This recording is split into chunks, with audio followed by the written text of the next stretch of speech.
अस्सलाम वालेकुम, मुझे कहते हैं सैयद यासिर और आप देख रहे हैं मेरा यूट्यूब चैनल। तमाम नए आने वाले दोस्तों से दरखास्त है कि वो मेरे चैनल को सब्सक्राइब करें, लाइक करें और घंटी के बटन को जरूर दबाएं ताकि तमाम नई आने वाली वीडियोस आप तक बआसानी पहुंचती रहें।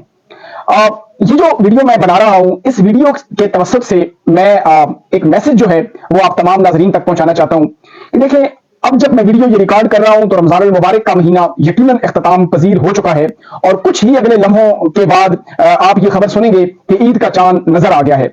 ये जो ईद है, एक्चुअली ईद जो है ये एक ऐसा त्यौहार है कि जिसमें हमने अपने इर्द गिर्द रहने वाले गरीब, मस्कीन और जो जरूरतमंद लोग होते हैं उनको अपनी खुशियों में शामिल करना होता है।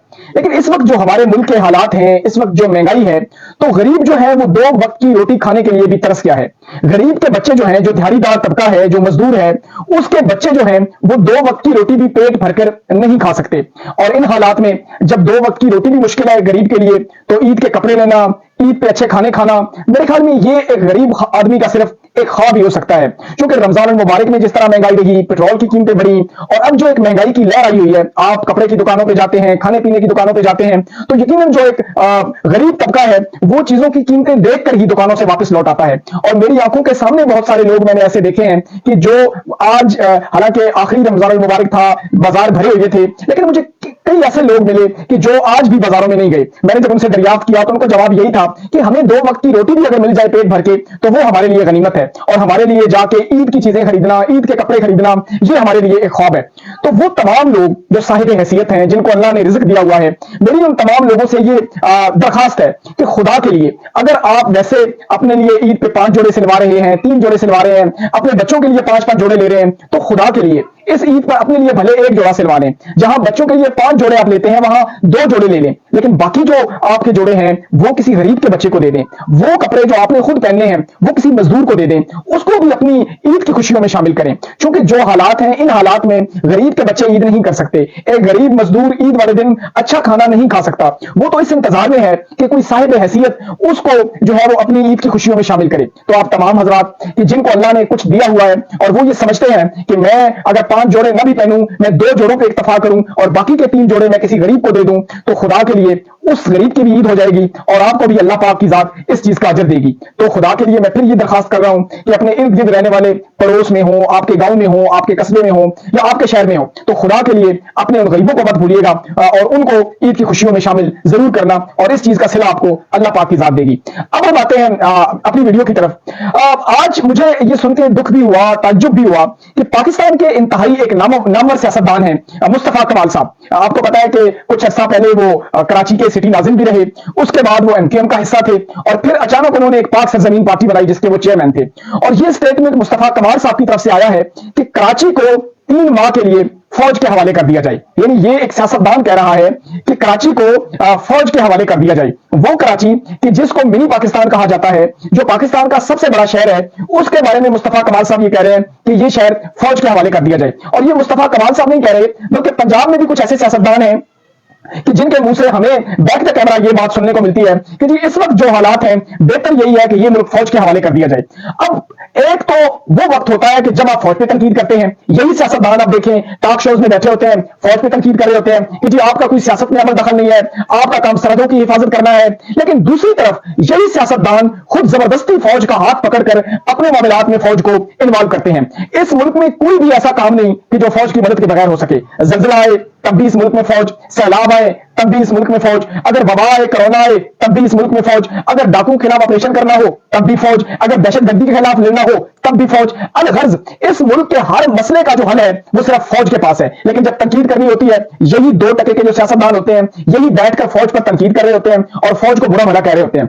उस वक्त इनको फौज बुरी लग रही होती है, लेकिन जब इनका जाती मफाद होता है, जब ये समझते हैं कि अब हालात हमारे कंट्रोल से बाहर हो रहे हैं, अब हमसे मुल्क नहीं संभाला जा रहा, फिर यही लोग जबरदस्ती फौज को पकड़कर अपने मामलात में लेकर आते हैं। तो मुस्तफा कमाल साहब को चाहिए कि कम से कम ऐसी स्टेटमेंट देने से पहले इस बात का ख्याल रखें कि इस वक्त मुल्क में जमहूरियत है और पीपल पार्टी पिछले 22 साल से सिंध में हुकूमत कर रही है। यह सवाल मुस्तफा कमाल साहब को जरदारी साहब से करना चाहिए, बिलावल साहब से करना चाहिए कि आखिर क्या वजह है कि सिंध के जो हालात हैं, कराची के जो हालात हैं, वो पीपल पार्टी से क्यों नहीं संभाले जा रहे। दूसरी तरफ जनाब आप ये सुन के हैरान होंगे कि इस वक्त कराची में जो पुलिस की तादाद है वो 40,000 है। यानी 40,000 वो जो सिर्फ पुलिस है, पुलिस के जो है वो एहलकार है 40,000। 24,000, जिनमें से 24,000 जो है वो वीआईपी प्रोटोकॉल पे हैं। यानी जिस शहर में 24,000 पुलिस वाले वीआईपी प्रोटोकॉल पे होंगे तो फिर आप कह सकते हैं कि उस शहर का अल्लाह ही हाफिज है। दूसरी तरफ इंस्पेक्टर जनरल जो है कराची के, वो कह रहे हैं जनाब कि कच्चे में जो है वो शरीफ लोग रहते हैं और हम कच्चे में नेट और सोशल मीडिया जो है वो बंद नहीं कर सकते। याद रहे कि ये वही कच्चा है कि जिसके डाकुओं ने पूरे मुल्क को यरगवाल बनाया हुआ है।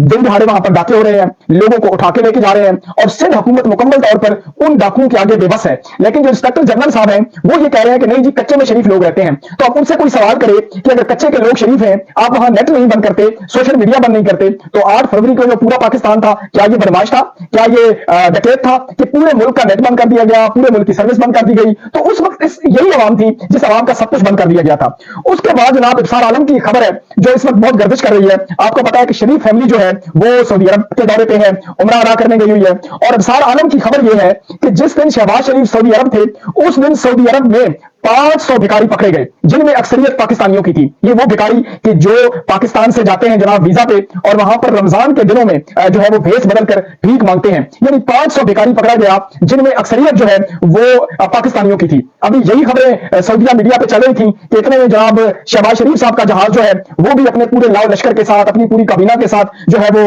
सऊदी अरब पहुंचा। और यूं सऊदी अरब में जो है उनकी मुलाकात मोहम्मद बिन सुलेमान से हुई, जिनसे $5 अरब का तकाजा किया गया।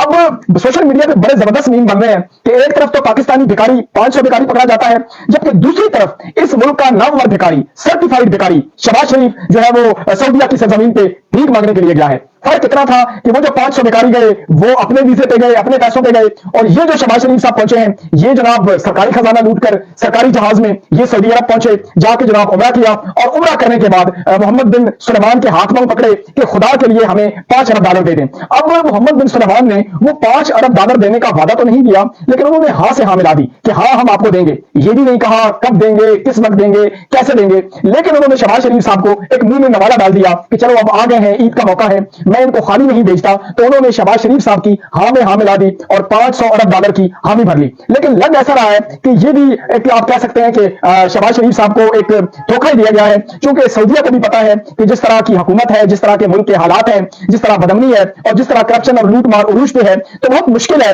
कि जो $5 अरब का नारा लगाया गया है पाकिस्तान को, ये जो है वो बर वक्त पाकिस्तान को सऊदीया की तरफ से मिले। इसके अलावा जनाब तहरीक इंसाफ की जो अंदर की लड़ाइयां हैं वो एक जनाब जारी है। और शहरियार अफरीदी साहब हामिद मीर साहब के प्रोग्राम में जनाब आए और वहां पर वो ये उन्होंने दोबारा ये बात की कि जनाब मीडिया पे इस वक्त हाई जैकर जो है ना, हमारी पार्टी पे हाई जैकर काबिज हो चुके हैं, और जो हाई जैकर हैं उन्होंने पार्टी को हाईजैक किया गया है। खान साहब और पैगाम भेजते हैं और हमारे पास और पैगाम आता है। तो उन्होंने कहा कि वो लोग जिन्होंने मुसीबतें काटी, जिन्होंने तकालीफ काटी, जिन्होंने अपने कारोबार बर्बाद किए, उन लोगों को साइड लाइन किया गया है और एक अम्ब्रेला टाइप के लोग हैं वो आकर इस पार्टी पर मुसल्लत हो रहे हैं। लेकिन उन्होंने कहा कि वो इस पार्टी को अपनी जागीर न समझें, ये हम सबकी पार्टी है, हमने इस पार्टी के लिए कुर्बानियां दी हैं, हमने इस पार्टी को बचाया है और हम इस पार्टी को यरगवाल नहीं होने देंगे। यानी आप कह सकते हैं कि इस वक्त तहरीक इंसाफ के अंदर सब कुछ अच्छा नहीं चल रहा। यानी इमरान खान साहब की पीठ में छुरा घोंपा जा रहा है और वो लोग जो इमरान खान साहब के इंतहाई करीबी लोग हैं वो इमरान खान साहब को फिर धोखा देने पे तुले हुए हैं, और जिसकी वजह से पार्टी के अंदर एक क्रैश है और पार्टी के अंदर जो है वो लड़ाइयां और अनबन जारी है।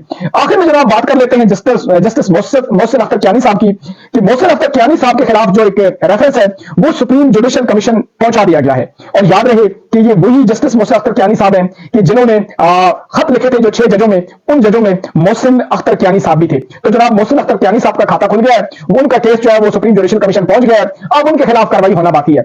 ये एक थ्रेड है तमाम जजों को कि आप देख लें, अगर आप सच बोलेंगे, अगर आप हक की आवाज के साथ खड़े होंगे तो फिर आपके साथ ऐसा होगा। और याद रहे कि यही कुछ हुआ था जो रावलपिंडी के डिप्टी कमिश्नर थे, जब उन्होंने कहा कि मुझे चौक पे लटकाओ, मैंने धांधली करवाई है, मैंने लोगों को मजबूर किया था धांधली करने को।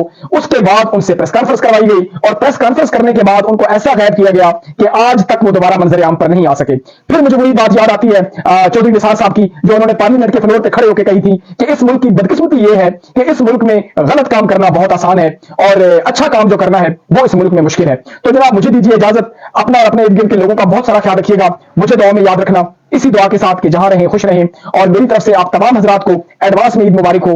अस्सलामु अलैकुम। पाकिस्तान जिंदाबाद।